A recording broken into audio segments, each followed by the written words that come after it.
The military confrontation between Iran on one side and the United States and Israel on the other continues in full swing, unabated.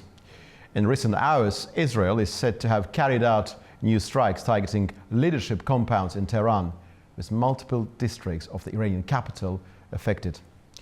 In the meantime, Iran officially remains under the authority of three-member Interim Leadership Council, whilst the Islamic Revolutionary Guard Corps exerts substantial influence over the nation's affairs, with the influential secretary of the Supreme National Security Council, Ali Larijani, a former IRGC commander himself, is said to influence the process and pulling the strings from behind the scenes. As part of its retaliatory measures, Tehran has targeted US assets across the Gulf region with civilian infrastructure, including airports and energy facilities, coming under direct fire as the confrontation expands. The entire Middle Eastern airspace between Israel and Iran has effectively become a prohibited zone for civilian and commercial traffic. Meanwhile, the European dimension of this entire process remains delicate. The United Kingdom has stated that it is not participating in offensive strikes, yet has allowed its air bases to be used by the United States for defensive operations. Sir Keir Starmer's position is now under scrutiny, placing the special relationship between London and Washington between these two nations under renewed examination. Well, there's much to examine. And you're watching Context. I'm Orkan Amashov here. And joining me now to break down some of the key aspects of the unfolding situation are Andy Preston, political broadcaster from North Yorkshire, United Kingdom, and Zakir Jafarli, Senior Research Fellow at Crescent Research Centre, Baku, Azerbaijan. Welcome to both of you, gentlemen. Hello. Hi. Mr. Preston, you have been very, if memory serves me correctly, you have been critical of Prime Minister Sir Keir Starmer's leadership in the past in relation to many issues. But regarding this particular matter, do you believe the position currently maintained by the United Kingdom serves Britain's best interests under these circumstances? I think it does. I think this is something that Keir Starmer and the ruling Labour government have got about right, which is to proceed with caution and with a level head and not get carried away. Whatever Donald Trump's motives are for this, Britain has to be very careful, not just morally and ethically, but politically too. The UK population is very, very wary of getting involved in a war that spirals and perhaps doesn't end quickly. I mean, Britain lost hundreds and hundreds of soldiers in Afghanistan and in Iraq, and many more thousands were seriously injured. And that still is at the forefront of people's minds. So politically, the government is doing the right thing and proceeding very cautiously. Thank you. Mr. Jafarli, the scope of the conflict is clearly widening, with Iranian retaliatory strikes affecting US assets across the Middle East, but also civilian infrastructure has been damaged as well. What do you make of the prestige enjoyed by Gulf region as a safe hub? And do you think the damage done could be deemed reversible in the short term? I think it's too early to call it irreversible, but there is a damage done right now for the prestige they had, because they had this image of safe havens in the Middle East and hubs for business and tourism and finance. And of course, it is damaged now. You can see people trapped in those countries, and especially in the United Arab Emirates and Qatar and Kuwait, and now they cannot go outside. And of course, it's damaging for the reputation of those countries. But we will see in the coming days if this continues in this way, if more civilian infrastructure is targeted.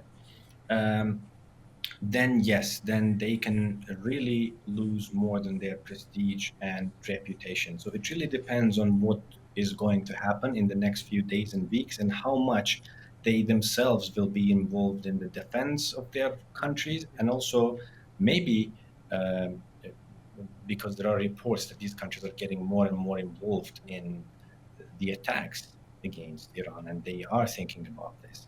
So I think we'll see more about that, but we can definitely say they got a hit on their reputation. Mr. Preston, if we can just for a moment focus on the specific nature of Iran's retaliatory measures. In earlier phases of confrontation back in 2024, during those exchanges and during the 12-day war between Iran and Israel, and the US interfered at a later stage. Iranian strikes were widely interpreted as serving de-escalation, so symbolic enough to kind of signal resolve, greed, determination, yet limited enough, to avoid uncontrolled escalation. On this particular occasion, they're not just focusing on US military installations, but collateral damage extends to civilian infrastructure. They even targeted a British sovereign base in Cyprus. What does it tell you about Iranian intentions and thinking? I think what the Iranian powers are trying to do is send a very strong message to Britain, to some of its neighbours in the Middle East, but to the world generally, that this thing could escalate, that we have the power to inflict harm on your economy, on your nationals abroad, and on your allies. And I think what they're trying to do is, without committing new atrocities, show that they have the capability to do that. And I think that's what's going on. And that's why this is particularly scary. And that's why people in Britain are very fearful of this escalating and largely back our government in proceeding with caution here. And I think that this thing could play out a number of different ways. It's an extraordinarily high-risk move by Trump, and it feels to many people in Britain to be a bold and possibly too aggressive move right now. Thank you very much indeed. Mr. Jafarli, let's reflect on the situation related to this region, South Caucasus. And there are a number of differences between South Caucasus and the Gulf region. Well, Gulf region countries host US military bases. From the Iranian perspective, those bases make those countries, not countries themselves, but the bases as legitimate targets, and hence the collateral damage. Geographically, they're located between Israel and Iran. Although South Caucasus, including Azerbaijan and Armenia, they're in the immediate neighborhood of Iran, but they're not geographically between Israel and Iran. And plus, there's no US military base here. And plus, Azerbaijan and I suppose many other countries in the region, including Georgia and Armenia, have been very clear about not letting their territory being used against any third party, including Iran. But how insulated this part of the world when it comes to this unfolding situation? I think up until now, it's been but has not been involved in the conflict, as we can see. And the leadership in all the countries in the Southern Caucasus, they have demonstrated their lines that their countries and their airspaces will not be used against Iran in any operation, especially Azerbaijan. And occasionally we would hear from the Iranian leadership threats against Azerbaijan, not necessarily the leadership, but there will be some commanders from the IRGC, someone who would come out and threaten Azerbaijan with missile strikes, and they would sometimes, you'll read things like that they're planning to threatening to attack the Israeli embassies in the Southern Caucasus, but they didn't happen, and it does not seem like it is going to happen, because while the Iranian leadership and its military is now talking about this mosaic defense strategy where they have the operational autonomy, each unit, but there seems to be clear red lines given on the instructions to the local units that there are certain things that you do not, and hitting the Southern Caucasus is one of those red lines. It seems like this red line is not going to be crossed because there's no reason for that. And from the reaction of the regional countries, especially Azerbaijan, about which I can talk about, the reaction seems to be neutral. There is no clear support for the operations against the Islamic Republic, and the president himself delivered his condolences to the president of the Islamic Republic about the killing of Ayatollah Khamenei. So it seems like this region is secure for now, but of course things can get out of control. But my opinion is it will continue like this. But what are you saying, Mr. Jafarli? Iran is an actor with the same peculiar characteristics. Particularly after the killing of Supreme Leader Ali Khamenei, they are bound to do something very visible, tangible, in order to be seen very strong. Do you think under being massive pressure of US and Israel, they could act in a way which would not be very reasonable, targeting not legitimate military targets, but targets which have absolutely nothing to do with the conflict. Do you expect such an irrational behavior from Islamic Republic of Iran under massive pressure? Of course, a survival instinct might push them to go above a certain threshold. But right now, I don't think they're there because, yes, the supreme leader was killed, and we don't really know who is in charge of the military operations. Yes, the name of Larijani is being pronounced, and now you have the council, the leadership council that is in charge. But what we can guess is the local units there, they have enough operational autonomy to conduct their the missile launches. And we saw the case of Oman, which was the host of the negotiations between the United States and Iran, and it was hit. The port there was hit by Iranian missiles, and the Iranian foreign minister admitted that he was not informed about this, and he said some units might take decisions that is not given by the central authorities. So it is possible, and if the Islamic Republic is pushed to a certain point, yes, they can, in a way, demonstrate what we would consider irrational behavior. But we don't know if it will go to that level. We don't know if this campaign is going to be sustained until a point where the survival instinct pushes Iran to do that. Thank you, Mr. Jafari. And we'll come to the question, who is in charge of the country now, because we don't know really who's in charge. If foreign minister is not aware why Oman was targeted, it just gives rise to a completely new set of questions. Actually, who's in charge, who should you speak to, and who's actually ultimately responsible? Mr. President, UK is a very important player. United Kingdom has got assets across the Middle East. There's one naval base in Bahrain. We talked about the British sovereign bases in Cyprus, which play an important role in terms of strategic intelligence information, and US needs UK in terms of counsel. But what do you think UK's position is going to be if UK assets are directly targeted by Iranian forces, prompting UK to act not just on a defensive ground, but also act on the basis of self-defense in line with Article 51 of UN Charter? What will be the outcome then?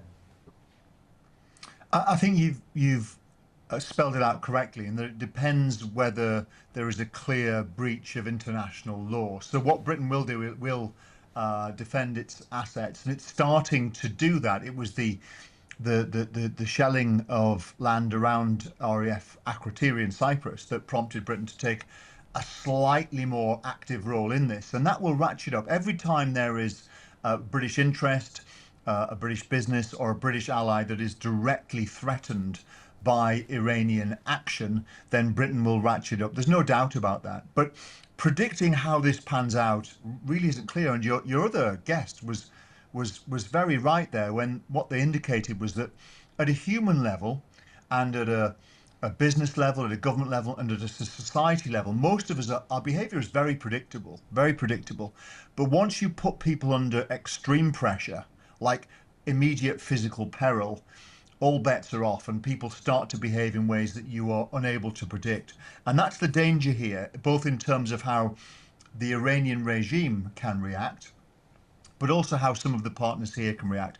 At the moment, British people are interested in this. There's a degree of fascination and intrigue and a little bit of fear, but it hasn't really gripped the nation yet. Politically, this is divided largely right versus left. But if there were to be more attacks on Dubai that, say, harmed British citizens, if there were more attacks on British infrastructure, whether it's a naval base or other, then public opinion would swell and the government would be forced to act and act very strongly. So there's a lot of unpredictability here, and I think that's why we have to try to keep a level head and proceed with caution for as long as possible. And do you think, who is in charge of Iran now, basically? Supreme leader gone, but they got a relatively intricate system there, sort of a triangle involving assembly of experts, Guardian Council, and the Supreme Leader. IGC plays an important role. The Council of the National Security is an important institution there. I mean, they've got 3-member council there comprised of President Pezeshkian, Chief of Justice, I believe, and also the gentleman whose name is Ayatollah Arafi.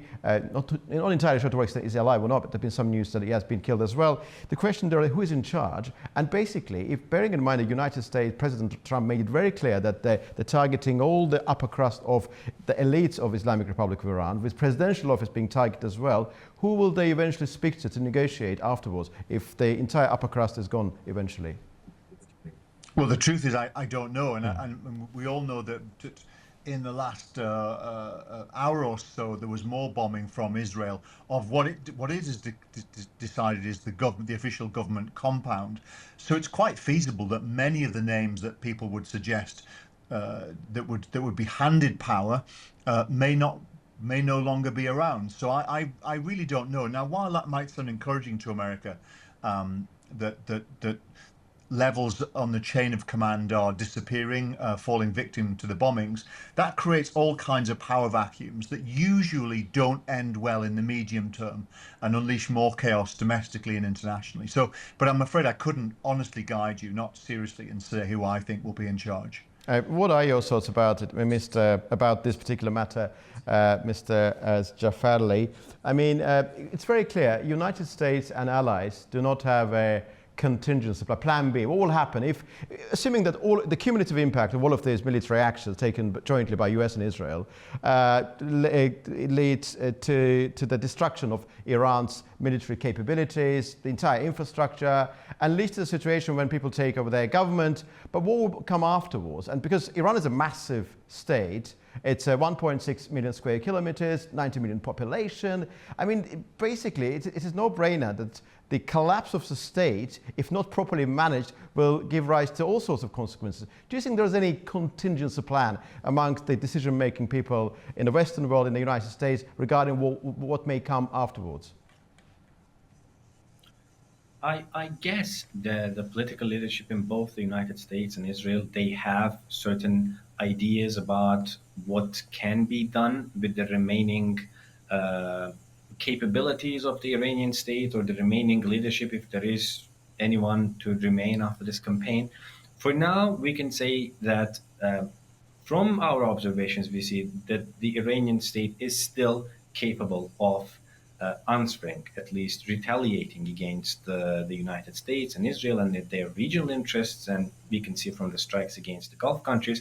So it's not there in a position to be called that that they're going to, that the state itself is going to collapse. So we cannot talk about that yet. But if something akin to that is going to happen, then of course this is a serious, very serious question, and this is a question that has to be asked to the leadership, especially to the ones in the United States, because if we listen to them in the last 24 to 48 hours, what they're saying is they joined this campaign because whether they did or did not join this, Israel was going to attack Iran and Iran was going to retaliate. So there was actually no choice for them but to join Israel. So they have to answer the question, what is going to happen? And I think it was last night, Donald Trump had a phone call with the Kurdish leaders in Iraq. Mm-hmm. And another observation is Israel has been hitting Western Iran, where the Kurdish majority,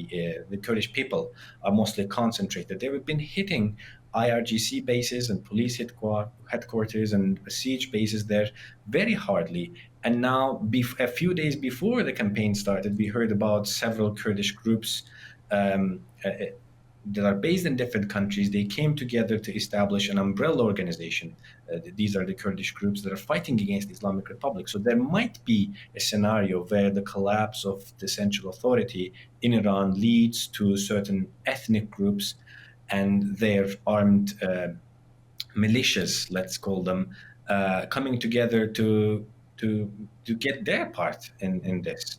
But and we don't really know, because what we what we see is there might be some support for that in Israel, but they've also been supporting Crown Prince, the former Crown Prince, who is for a united Iran. So I don't think there is a clear idea in both in the United States, Washington and Jerusalem, about how to continue if this scenario happens. They might have their certain designs, but whether this is going to happen, of course, nobody knows. Nobody can say right now. Yeah, the degree of ambiguity and uncertainty. And although I suppose on the basis of your analysis, you seem to think that the scenario involving the complete collapse of Iranian statehood is not necessarily imminent, but it can't be excluded. But what do you make, Mr. President, about the possibility?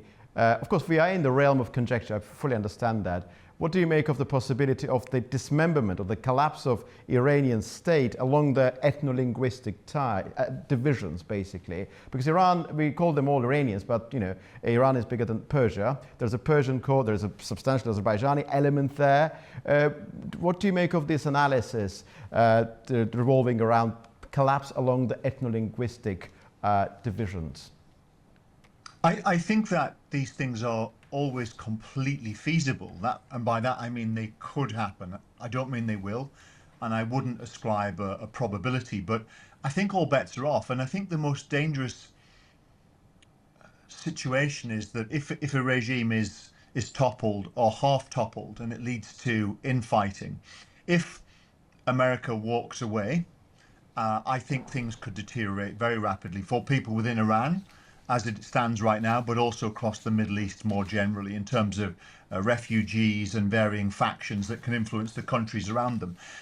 What no one seems to be talking about as much as it should be being discussed is the fact that this action by the USA is not very popular in the United States. Now very few popular politicians will do things or keep doing things that are unpopular. This is largely unpopular in the USA. Far more people are against it than are for it. And if it drags on a little bit, if there are other issues at home, then Trump could well, under pressure or because he gets bored, turn away and go and do something else instead, leaving a chaotic situation behind. I mean, and the mess can take generations, and the atrocities that can then evolve can be far worse than we've already seen. Thank you. So this is a very grave situation. Thank you very much, Andy Preston and Zeki Jafali. I'm very grateful to both of you for your analysis and for your answers. So grateful. Thank you. We will continue to follow the developments unfolding in and around the Islamic Republic of Iran, developments of profound regional and global consequence, providing factual reporting, of course, and also as part of Context and many other major talk episodes, rigorous analysis and discussion. You've been watching Context, and see you very soon indeed.